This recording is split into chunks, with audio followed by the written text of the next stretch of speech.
warahmatullahi wabarakatuh. Innal hamdalillah nahmaduhu wa nasta'inuhu wa nastaghfiruh wa na'udzu billahi min shururi anfusina wa sayyiati a'malina.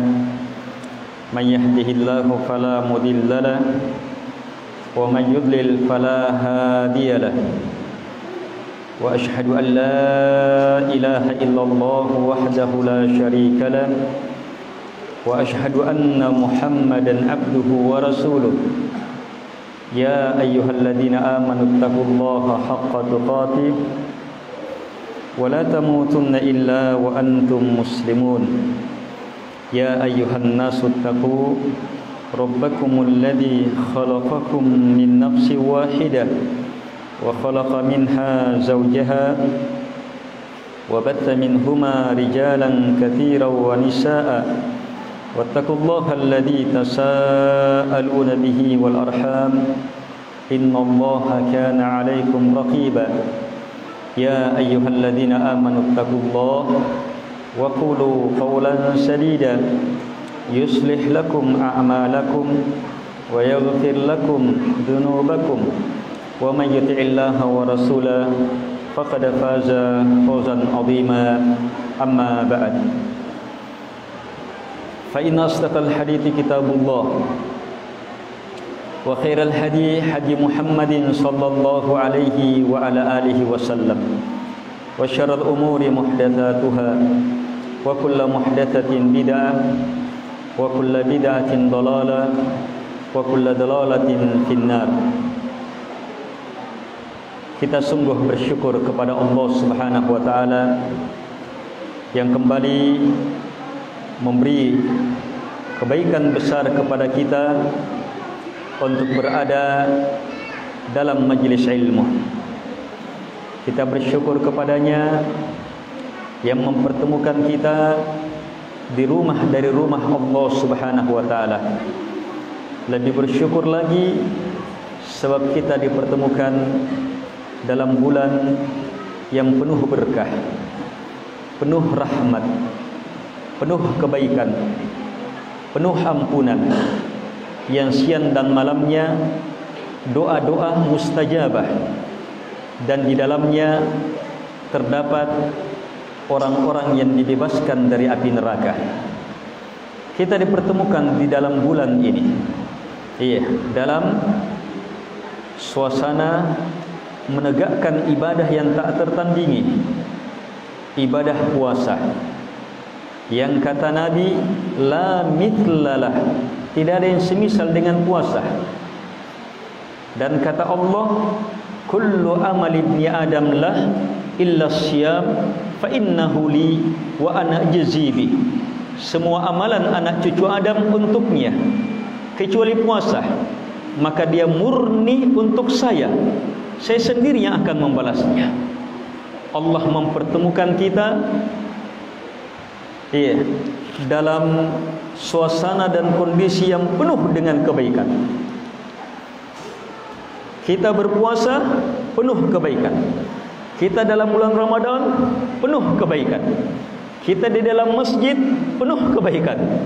Kita bermajlis ilmu penuh kebaikan. Maka tidakkah kita syukuri nikmat ini? Dan yakin hanya dengan mensyukuri nikmat itu terjaga. La in syakartum la azidannakum.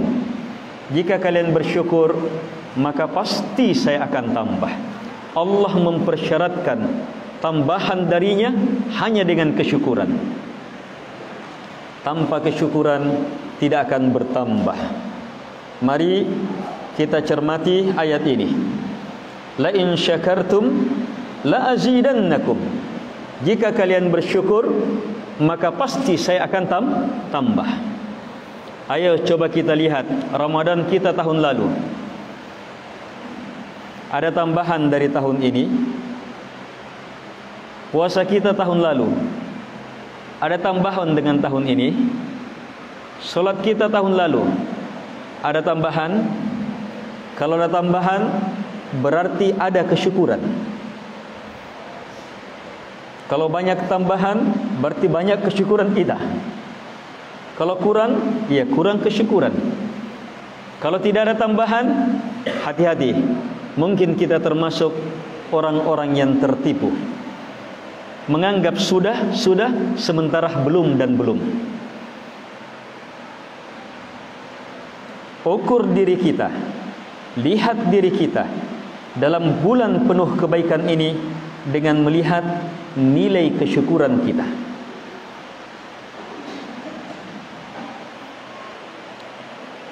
Dengan melihat kemampuan bersyukur kita. Kaum muslimin dan muslimat yang dimuliakan oleh Allah Subhanahu wa taala. Bersyukur hanya akan terwujud dengan 3 rukunnya.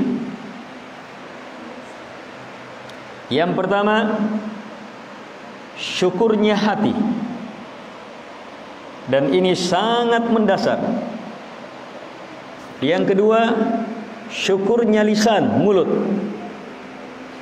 Dan yang ketiga, di sini puncaknya, kesyukuran anggota tubuh kita. Kesyukuran hati maksudnya hati meyakini bahwa seluruh nikmat datang dari Allah Subhanahu wa taala.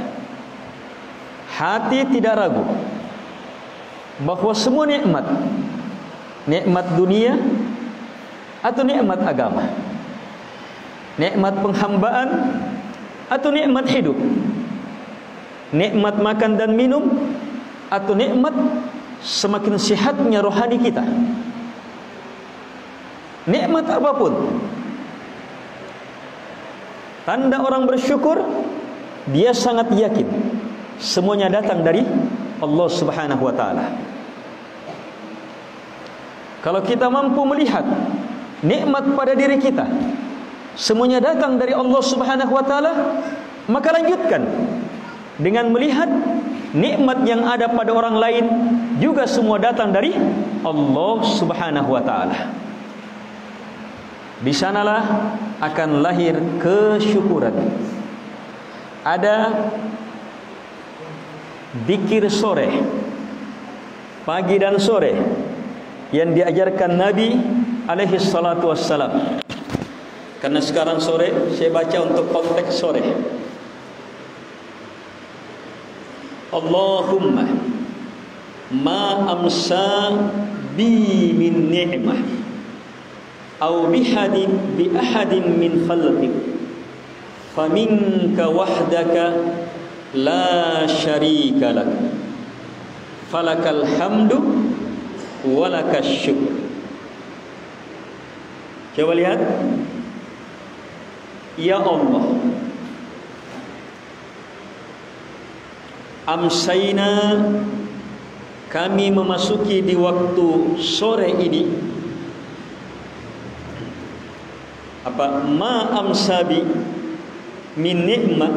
Ya Allah, apapun yang saya dapatkan di sore hari ini berupa nikmat apapun, au bi ahadin min khalqik, atau yang didapatkan oleh siapapun dari makhluk berupa nikmat apapun, faminka wahdak, maka sungguh semata datang dari darimu, semata datang dari dirimu, semata datang darimu ya Allah.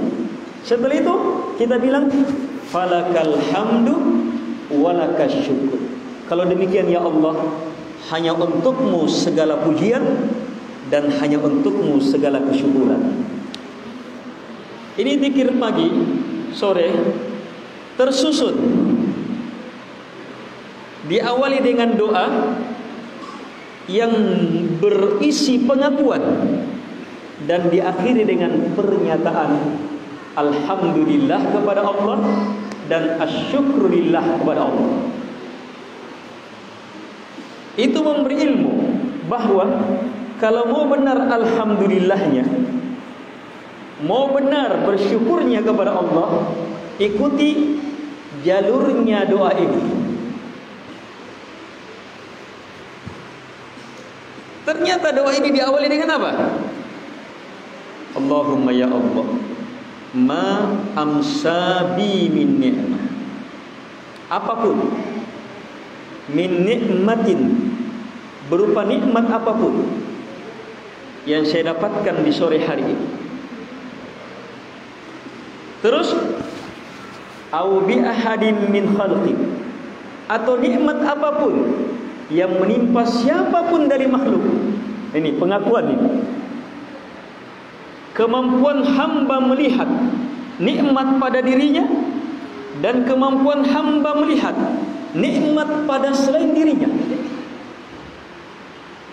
Dia mampu melihat itu nikmat, yang sana nikmat, yang itu nikmat. Terus kemana? Lihat kemana?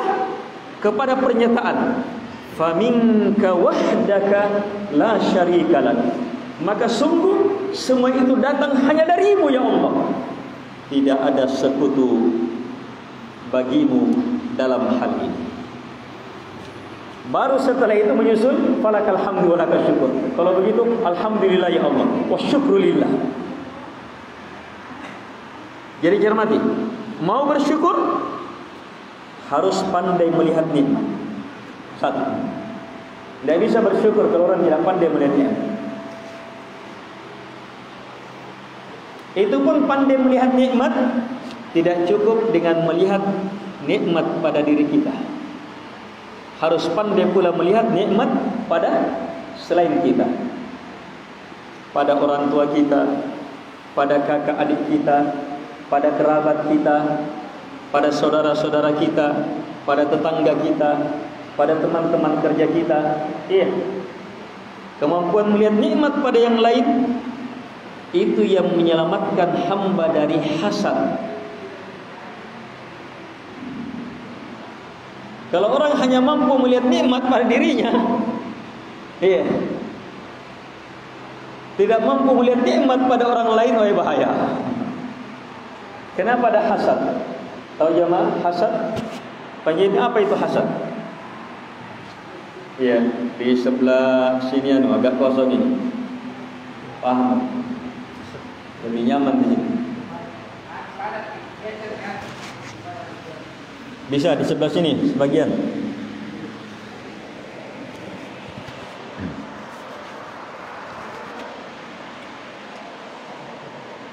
Baik. Fokus. Kemampuan hamba melihat nikmat pada dirinya tidak cukup. Harus pandai melihat nikmat juga pada orang lain. Dan meyakini bahwa semua itu hanya datang dari Allah Subhanahu wa taala, dan yakin tidak ada sekutu bagi Allah dalam memberi nikmat. Rincinya ini kalimat. Bahkan tidak cukup sekedar melihat nikmat pada orang lain, tapi harus meyakini bahwa semua itu datang dari Allah. Bahkan tidak cukup dengan sekedar itu, bahkan harus meyakini la syarikalah, tidak ada sekutu bagi Allah dalam memberi nikmat. Di sana baru bisa falakal hamdu walakas syukur. Dan zikir sore ini akan menjadi berkah seumur hidup kita, menjadi penyelamat dalam hidup kita, menjadi sebab berkah kebaikan dalam hidup kita. Hasad penyakitnya iblis. Yang pertama hasad iblis. Hasad kepada siapa? Nabi Adam. Dia tidak bisa menerima nikmat yang Allah beri kepada Nabi Adam. Tidak sembarang iblis. Sebelum Nabi Adam dicipta, iblis di mana? Bersama para malaikat di langit. Dia sudah melihat kerajaan Allah, kebesaran Allah di atas, bersama para malaikat. Tapi hasad membuat apa? Iblis dilaknat. Sebab dengan hasad dia tidak bisa menerima perintah Allah. Itu hasad. Mengerikannya hasad membuat orang tidak bisa menerima kebenaran, walaupun kebenaran itu jelas sekali baginya. Iblis sangat jelas bagi dia kekuasaannya Allah, kebesarannya Allah, ketinggiannya Allah, kemuliaannya Allah. Tapi ketika Allah perintah, dia tidak mau. Diperintahkan untuk menghormati malaikat, menghormati Nabi Adam, dia tidak mau. Malaikat mau, Iblis tidak mau. Kenapa? Hasad sama Nabi Adam. Mengerikannya hasad. Dan sebab dari sebab utama hasad adalah hamba tidak mampu melihat nikmat yang Allah beri kepada orang lain. Dia tidak mau terima.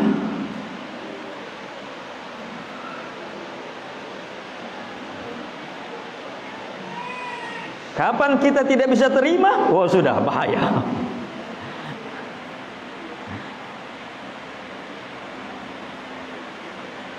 Hasad itu sudah menentang Allah, menghancurkan dirinya juga. Hasad itu sudah menentang Allah. Kenapa? Sebab Allah menginginkan si anu dapat nikmat, dia tidak mau. Berarti menentang dan merusak dirinya. Kenapa? Orang yang hasad, iya, tawa malioto, iya Pak Risi.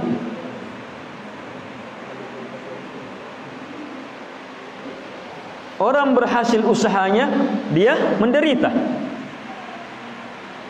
Tidak ada hubungannya sebenarnya.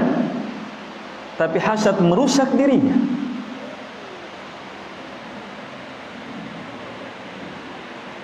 Coba dia mampu lihat nikmat. Itu Allah inginkan saudaraku dapat mobil, Allah inginkan saudaraku berhasil usahanya. Siapa yang bisa menolak ketentuan Allah? Saya terima ketentuan Allah, baik sangka kepada saudaranya. Akhirnya apa? Dia mampu mensyukuri nikmat. Kemampuan bersyukur justru apa? Membuat hati bahagia. Saudaranya dapat nikmat, dia juga bahagia. Itu hebatnya itu syukur. Kalau hasad, saudaranya dapat nikmat, dia sakit.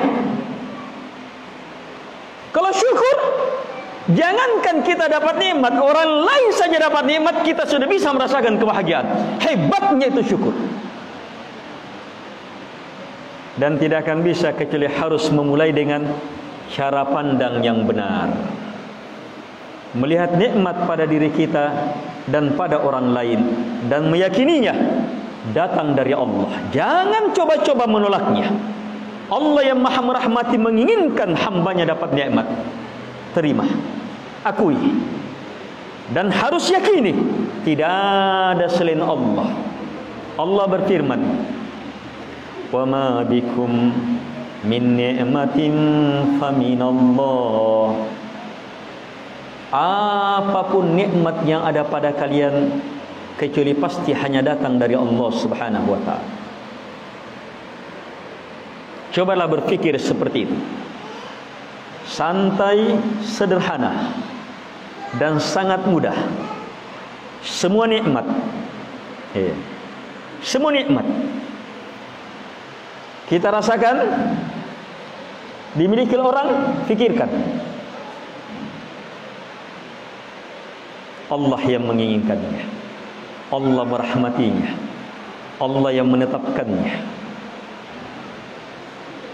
Dan yakini tidak ada yang bisa menolak kalau Allah mencurahkan rahmatnya. Walaupun seluruh manusia, jin dan manusia membantu untuk menghalanginya, tidak ada yang bisa. Dan yakini tidak ada sekutu bagi Allah di sini. Semata karena Allah, makanya kita dapat. Kalau bukan karena Allah, kita tidak akan dapat. Di sana, kapan ini yang teryakini, maka akan lahir kesyukuran. Falakal hamdu walakas syukur. Baru gerakan mulut itu benar. Falakal hamdu, alhamdulillah, walakas syukur.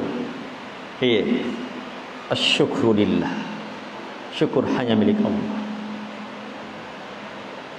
Ini yang pertama, syukurnya hati.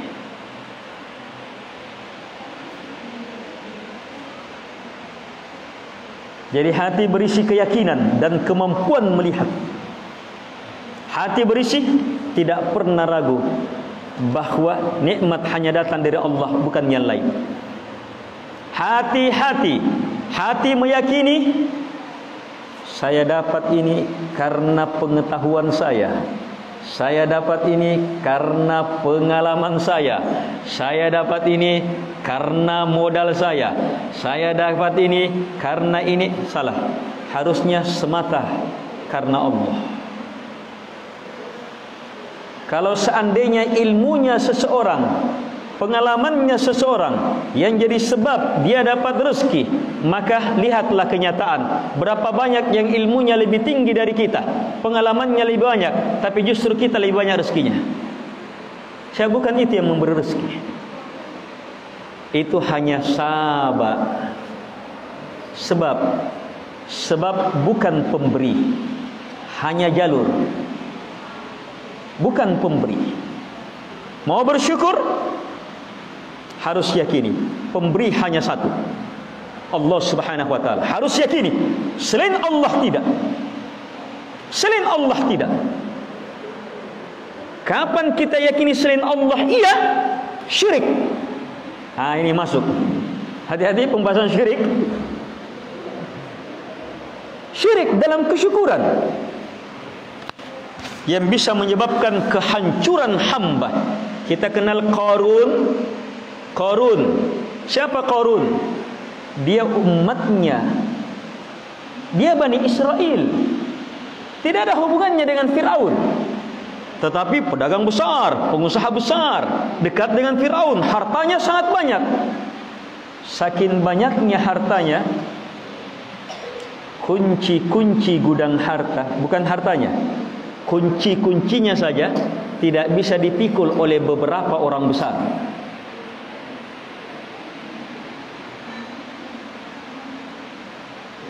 Tapi ketika diajak bersyukur oleh Nabi Musa alaihi salatu wassalam, kembali kepada Allah, apa dia bilang Qarun?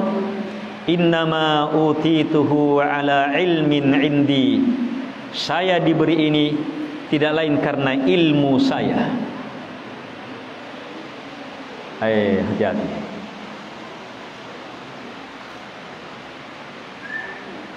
Apalagi kalau keyakinan itu sudah dia ucapkan. Seperti Qarun. Ini berarti apa? Tidak bersyukur di dalam, tidak bersyukur lagi mulutnya.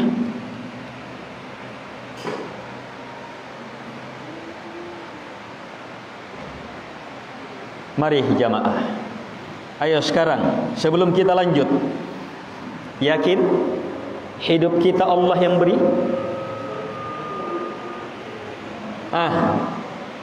Tallah segi sekarang ini. Hidup siapa yang beri? Sehat siapa yang beri? Yakin tidak ada selain Allah? Jangan-jangan kita karena herbal annayan neku kanre. Gasing-gasing anne karena vitamin C nanne.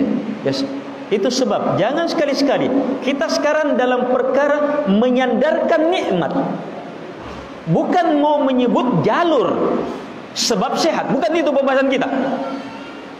Kita dalam pembahasan kesyukuran. Keyakinan kita terhadap nikmat itu apa? Siapa yang beri? Sebab tidak boleh diingat, tidak boleh disebut. Sebab disebut, kalau kita mau menempuh sebab. Sebut sebab, tempuh sebab. Tapi saat bersyukur, jangan. Sebab disebut saat kita mau bertawakal kepada Allah, bersandar hanya kepada Allah dan harus menempuh jalur sebab. Tapi dalam bersyukur dan menyandarkan seluruhnya keberhasilan harus hanya kepada Allah Subhanahu wa taala, tidak kepada selainnya. Bisa dicermati? Qarun ditenggelamkan, apa ucapannya?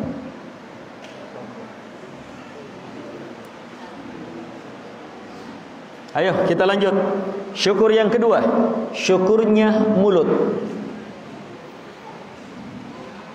Mulut harus mampu mengatakan ini dari Allah.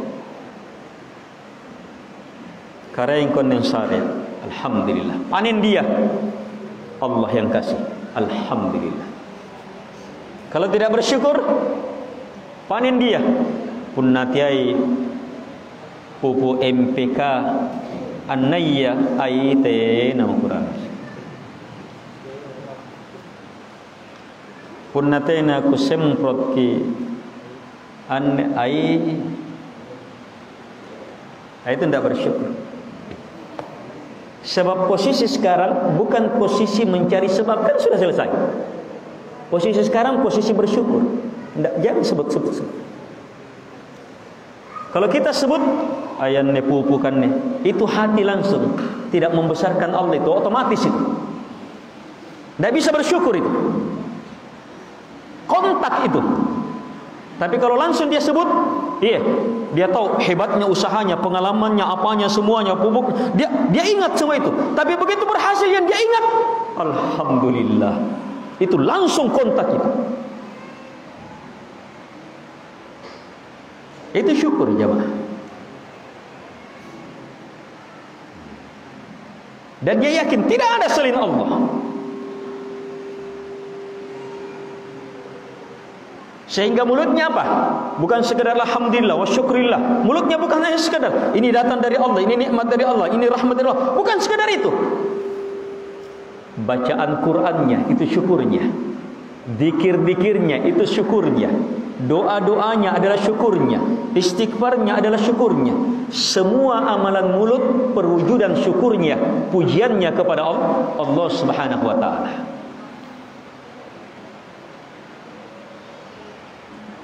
Manusia yang paling bersyukur adalah Nabi Muhammad alaihi salatu wassalam. Lihat kata Aisyah, kana Nabi sallallahu alaihi wasallam yadhkurullaha fi kulli ahyani. Adalah Nabi sallallahu alaihi wasallam yadhkurullah, mengingat Allah setiap saat. Mulutnya mengingat Allah setiap saat. Kenapa? Paling sempurna syukurnya. Itu syukurnya mulut yang bersumber dari keyakinan tak terbantah, keyakinan tak tergoyang, keyakinan yang sangat tertanam kuat. Hanya Allah, selainnya tidak. Kebaikan dari Allah, selainnya tidak. Rahmat dari Allah, selainnya tidak. Anugerah dari Allah, bukan yang lainnya. Yakin betul kalau Allah bilang tidak, tidak akan dapat. Hanya karena Allah izinkan beri, barulah dia dapat. Sehingga muncul alhamdulillah. Betul-betul mencintai Allah, mengharap kepada Allah, memuji Allah, membesarkan Allah, mengagungkan Allah. Kalau bisa, alhamdulillah kita hebat, maka nilainya bisa memenuhi langit dan bumi. Nabi bersabda, alhamdulillah tamlaul mizan. Alhamdulillah sudah memenuhi timbangan. Jadi ada orang alhamdulillahnya sudah penuh timbangan. Sementara banyak orang solatnya sudah hampir mati solat, timbangannya masih sangat sedikit. Sebab apa? Solatnya bukan solatnya orang yang alhamdulillah. Tapi kalau orang pandai bersyukur, jangankan solatnya, sekedar ucapan alhamdulillahnya saja sudah bisa memenuhi timbangan.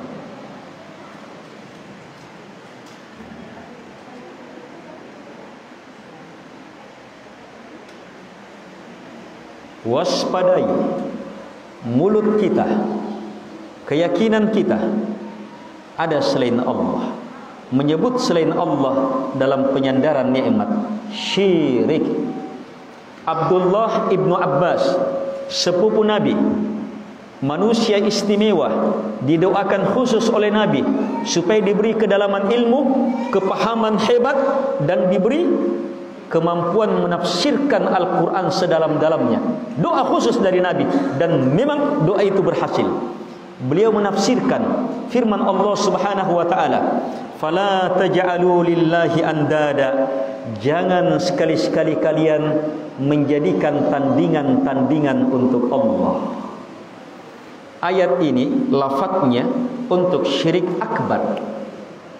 tetapi tafsirnya beliau memberi contoh syirik-syirik kecil. Coba lihat. Beliau bilang, ayat jangan sekali-sekali kalian menjadikan tandingan untuk Allah seperti, lihat, seperti ucapannya orang,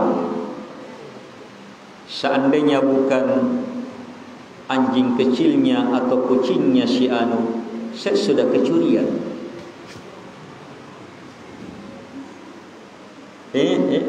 Perhatikan, tafsir ini bukan sembarang tafsir ini.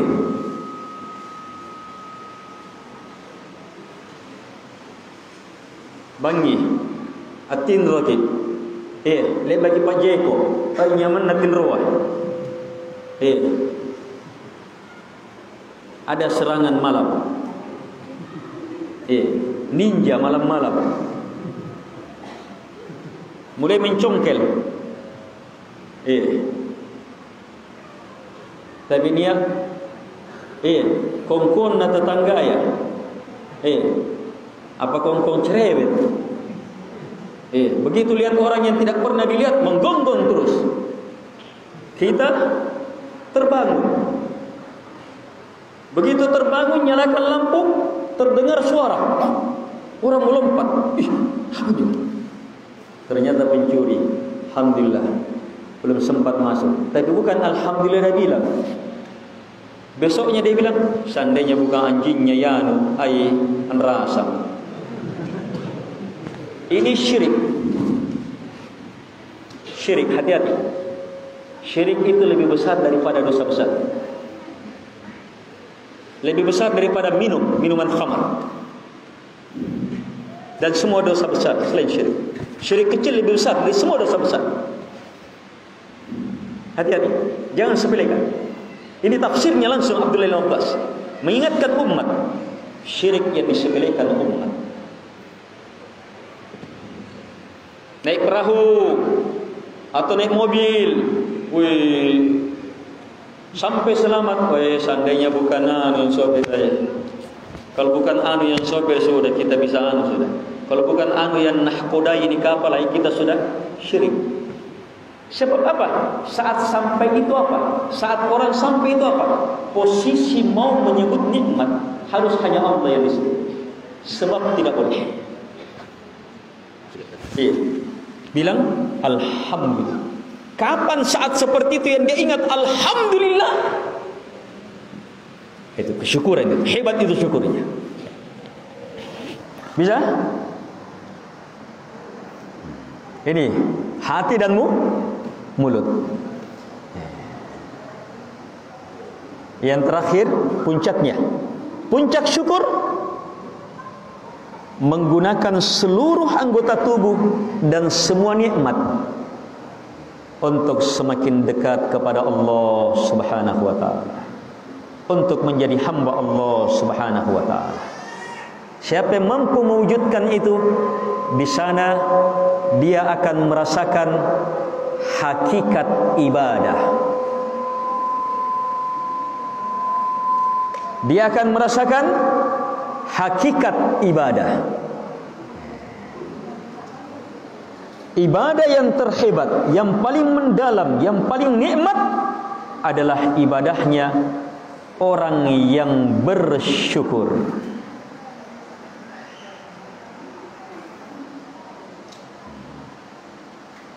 Jadi yang ketiga, orang yang bersyukur yang ketiga, dia gunakan nikmat yang Allah beri. Apakah fikiran, ilmu, kemampuan, tenaga, pengalaman, harta, fikiran, jasadnya, dia gunakan untuk semakin tunduk dan taat kepada Allah Subhanahu wa taala. Sebab itulah maksud utama nikmat diturunkan. Langit dan bumi adalah fasilitas dari Allah untuk manusia, supaya bisa mewujudkan maksud dia dicipta untuk beribadah. Wa ma khalaqtul jinna wal insa illa liya'budun.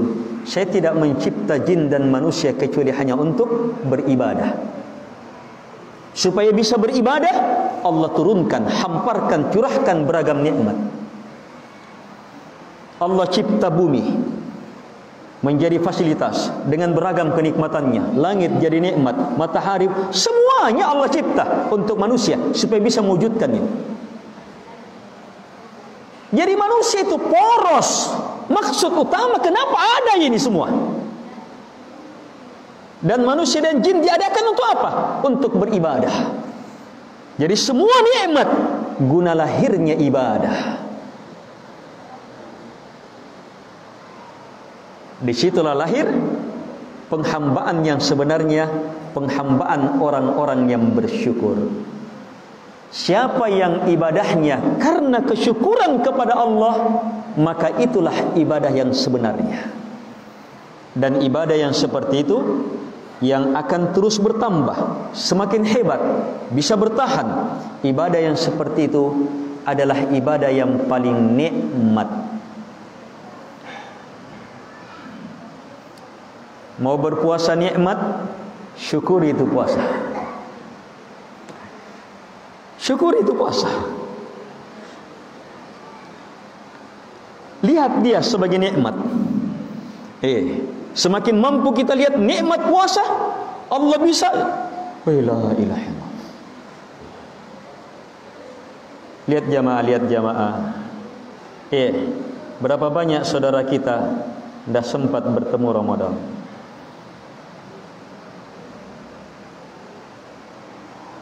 Apalagi yang pernah sakit, termasuk saya ini. Luar biasa. Bisa berpuasa ini la ilaha, nikmat besar. Tidak bisa digambarkan nikmat Allah. Orang diberi nikmat itu,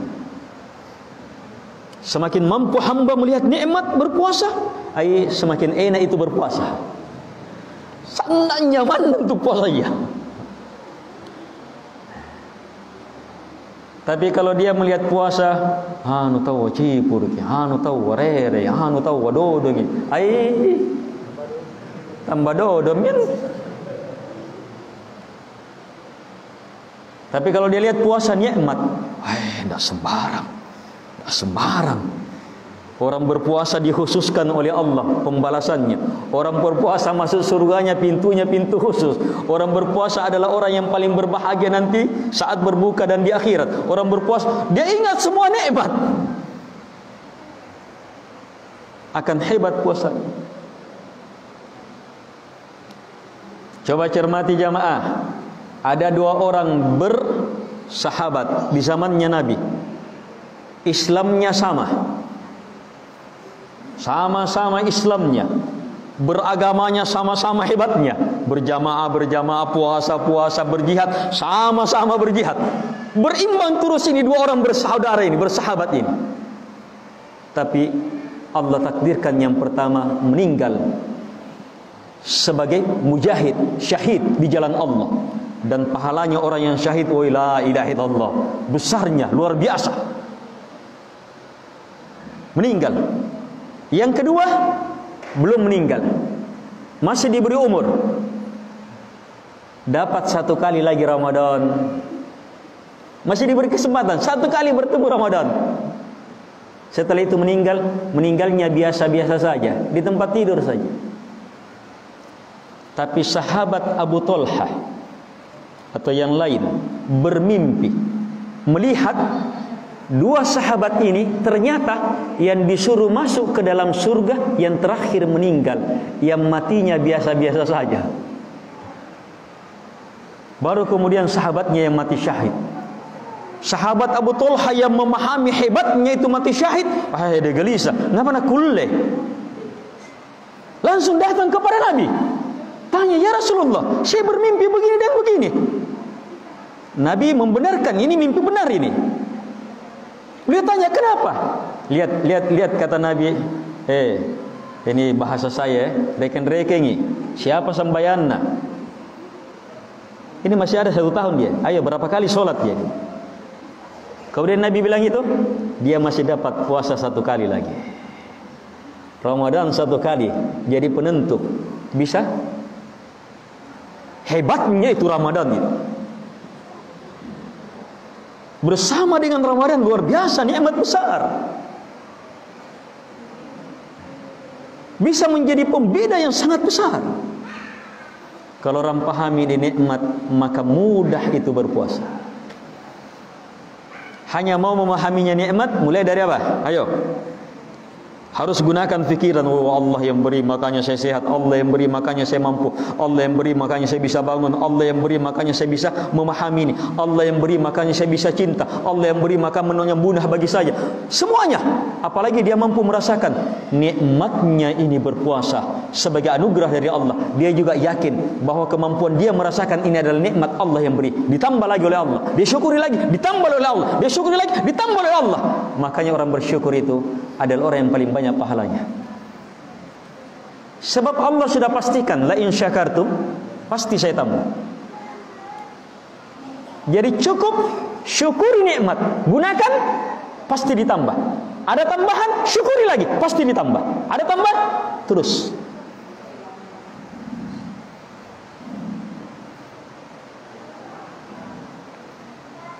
Solat, mau nikmat solatnya, mana siapa nak baca imam? Biar 1 juz, biar 2 juz. Mana 3 juz? Itu rodong Ustaz, mana 3 juz saya deh.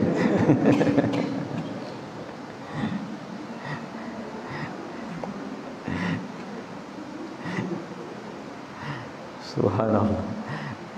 Nabi dan para sahabatnya bukan 3 juz, mungkin sampai 10 juz. Belum lagi berdirinya Nabi yang sangat lama berjuz-juz, saat rukuk sama dengan berdirinya, saat sujud sama dengan rukuknya. Tapi nikmat bagi Nabi,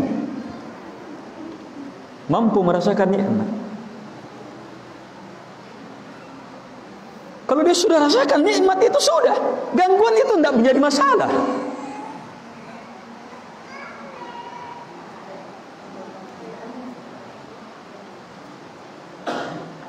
Secara akal, sekarang saya akan buktikan secara akal. Bahwa kapan kita mampu menyadari nikmat, mampu bersyukur, maka pasti bergerak dan berbuat itu paling mudah, paling ringan, paling enak. Mau lihat buktinya? Lihat dalam kenyataan kita. Ini contoh saja. Yang saya cerita ini, saya karang-karang saja, tapi banyak terjadi.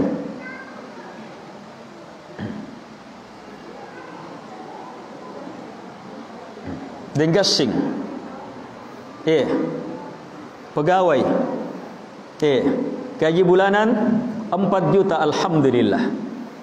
Tapi suatu hari ada kecelakaan. 4 juta pakai bayar ini, tinggal 2 juta untuk kecelakaan ini. Ternyata kecelakaan harus operasi. Jangankan biaya operasinya, sekedar uang titipannya saja, taruh uang dulu, supaya bisa dioperasi, ternyata 3 juta. Belum lagi biaya obatnya, akhirnya Denggasing memerlukan uang 2 juta, perlu meminjam. Dia datang kemana kira-kira? Cara berpikirnya semua orang sama. Yang paling halal meminjam. Pinjam kemana? Orang yang paling baik, orang yang paling merahmati. Pasti dia cari teman-temannya yang kaya, yang nilai rahmanya paling lebih. Oh ya ditayang sahabat kondesan nak bajina. Dia datang ditayang memang orang dermawan dia. Karena dermawannya dia nesengi punya muka orang susah nak nesen. Sebab biasa kita obat tuh anu sedang nenek. Jadi dia tahu, Denggasing ini baru mau mengungkap, kan malu-malu orang. Tapi dasar ditayang, masya Allah, dia mau kanu dia pusing ya kau, insya Allah, mendakul lihat ku bantu kau. Apa keperluanmu? Bahagianya. Anaknya mau dioperasi ini, sudah ada yang jalan keluar ini, ada yang bilang mau bantu, walaupun belum jelas ini, sudah bahagia memang nih. Langsung diceritakan, saya perlu 2 juta. Insya Allah gaji saya ini saya cicil sampai 4 bulan. Disisip 500 tiap bulan. Oke, insyaallah keluar.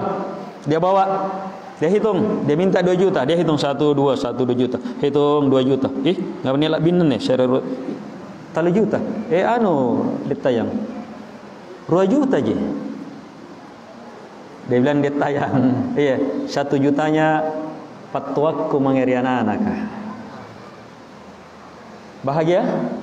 Bahagia. Dia pergi, sudah anaknya alhamdulillah dioperasi sehat. Dia masih punya hutang 2 juta. Iya, masuk bulan pertama dia sisipkan 500. Masuk ke detayang. Detayang apa nak akan detayang? Ambil kembali. Hadiah saya untuk anak-anak. Bahagia? Semakin bahagia. Semakin bahagia lagi mungkin tidak bisa berdiri, menangis itu nanti. Kalau dia bilang detayang, sisanya juga tidak usah.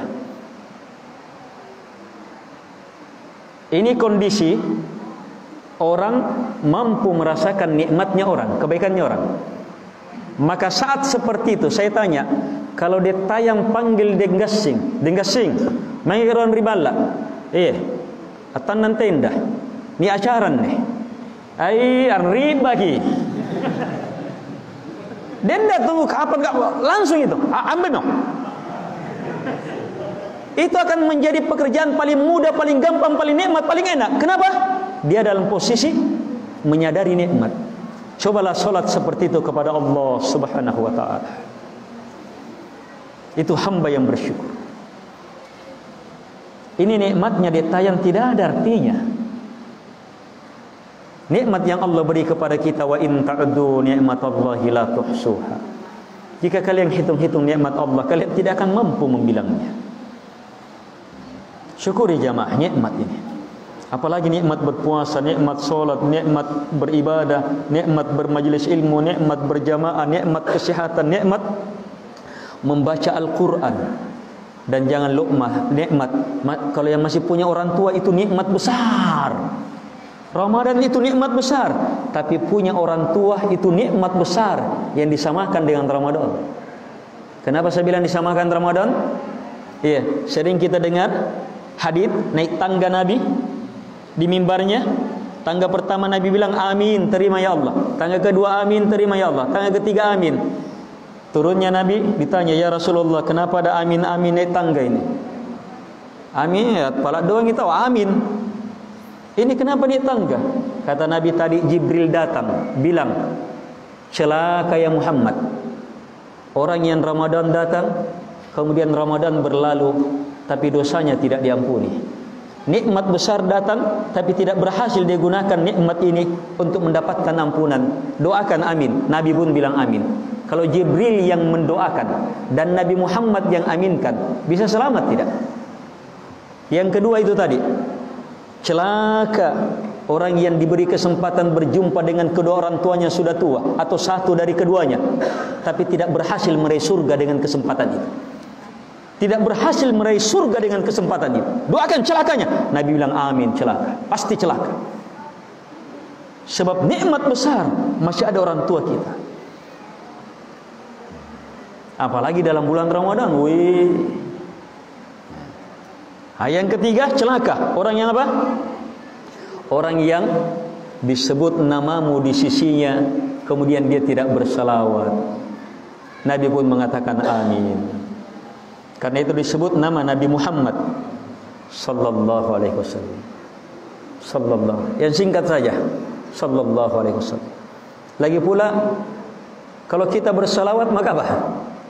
Allah dan para malaikatnya mensalawati kita 10 kali. Untungnya itu. Sehingga betul-betul celaka kalau Nabi alaihi salatu wasallam disebut di sisinya, kemudian dia tidak bersalawat.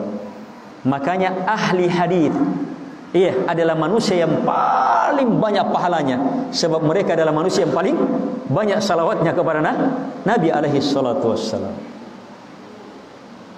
Sudah? Ini singkat, sekedar mengingatkan, menggugah hati kita, perasaan kita untuk satu hal, mampulah bersyukur. Yang saya ingin tekankan lebih dalam adalah bukan sekedar mensyukuri nikmat sehat, nikmat harta, nikmat badan, tapi syukuri nikmat solat itu, nikmat puasa itu, nikmat Ramadan itu, nikmat membaca Quran itu, nikmat bersahabat itu, nikmat berjamaah itu. nikmat bersedekah itu, nikmat memberi buka itu, nikmat memberi, nikmat berbakti. Syukuri nikmat itu dan wujudkan sebagai hamba-hamba Allah Subhanahu wa taala yang bersyukur. Maka insyaallah taala kita akan menjadi orang yang paling banyak kebaikannya di sisi Allah Subhanahu wa taala. Sebab la in syakartum pasti ditambah. Jadi kalau ada yang mau bertanya, hidup paling bahagia hidupnya siapa? Hidupnya orang bersyukur. Coba lihat bahagianya. Bukan orang yang dapat nikmat dia sudah bisa bahagia. Apalagi kalau dia sendiri dapat. Itu bersyukur. Dia dapat berita, alhamdulillah. Dia dapat berita, alhamdulillah. Dapat berita, alhamdulillah. Dapat berita, alhamdulillah. Itu syukur. Kemampuan melihat nikmat. Kalau kita hubungkan dengan kajian kita yang lalu, di situ kedahsyatan syukur. Sebab justru dia mampu melihat nikmat di balik musibah. Bukan lagi nikmat. Kalau dapat ini, nikmat dia mampu lihat, bagus, hebat, luar biasa. Tapi kehebatan dalam bersyukur, justru di balik musibah dan penderitaan dia mampu melihat nikmat. May yuridillahu bihi khaira yusib minhu. Misalnya ini hadis dia ingat, siapapun yang Allah inginkan padanya kebaikan besar, maka Allah turunkan padanya musibah. Berarti saat dapat musibah dia ingat Allah inginkan padanya kebaikan. Kebaikan apa? Ampunan. Kebaikan apa? Pahala kesabaran, pahala ridha. Kebaikan apa? Perbaikan cara berfikir, pengguguran dosa. Kebaikan apa? Kebaikan dalam doa. Kebaikan dalam doa di balik musibah. Kalau seperti itu jamaah, indahnya itu hidup. Dapat musibah saja dia bahagia, apalagi dapat nikmat. Dan ini hanyalah ketika kita mampu mengikhlaskan semua itu kepada Allah Subhanahu wa taala. Itulah saya katakan, yang bersyukur yang sebenarnya dan bersabar yang sebenarnya hanya orang yang beriman. Orang kafir tidak bisa. Ada orang kafir berhasil usahanya, bagi-bagi juga dia bahagia dia. Itu syukur tabiat, bukan syukur pahala. Sebab orang kafir berhasil usahanya, kemudian dia bagi-bagi orang. Saat dia bagi-bagi orang, dia senang, orang bahagia. Itu dia juga senang. Itu nilai syukur tabiat namanya. Tapi tidak dapat pahala. Sebab apa? Dia bagi-bagi sama orang, dia ingin bahagia, sekedar ingin membahagiakan dirinya. Bukan karena Allah. Orang beriman di situ bedanya. Syukurnya kita dengan orang kafir. Harus pahami betul perbedaan ini. Kita mensyukuri nikmat karena Allah, kepada Allah, mengharapkan pahalanya, ampunannya, rahmatnya, kebaikannya, anugerahnya dan kemuliaan di sisinya, bukan yang lainnya.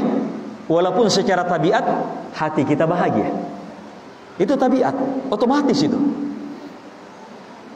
Orang kafir hanya mengejar itu. Orang beriman mengejar kenikmatan yang tiada tandingannya.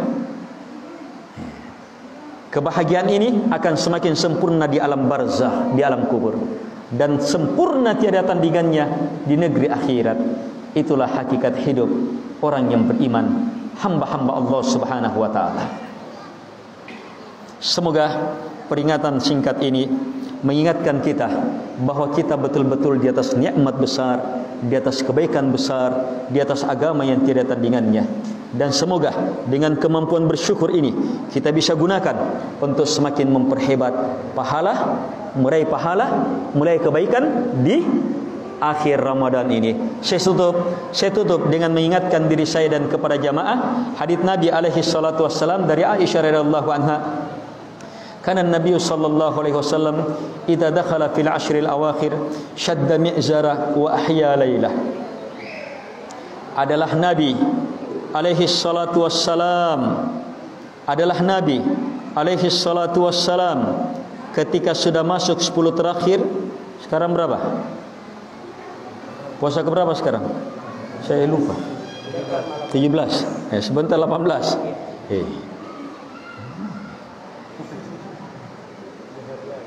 Nabi kata Aisyah, kalau masuk 10 terakhir sudah, maka syadda mi'zarah. Mi'zarah sarung atau ikat pinggang. Dia ikat keras-keras. Tafsirnya tidak ada lagi hubungan dengan wanita. Apalagi tafsirnya betul-betul siap mau beribadah sudah. Terus bagaimana ibadahnya? Ahya lailah, dia hidupkan malamnya. Semalam penuh hidup dalam penghambaan. Kalau kita tidak bisa, ya tidak apa-apa tidur. Tapi niatkan, saya tidur supaya sehat, kuat begitu bangun. Supaya tidurnya juga dapat pahala. Mau bisa seperti itu? Gunakan kekuatan syukur.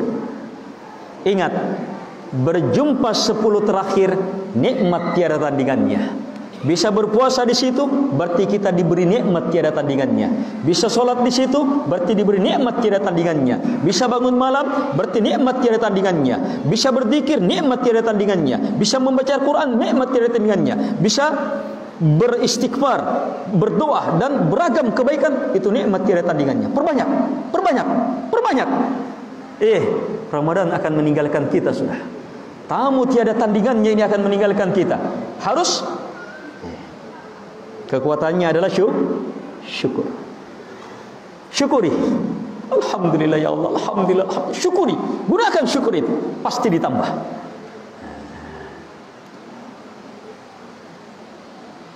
Semoga hari-hari kita bersama dengan Ramadan menjadi hari-hari terbaik dalam hidup kita.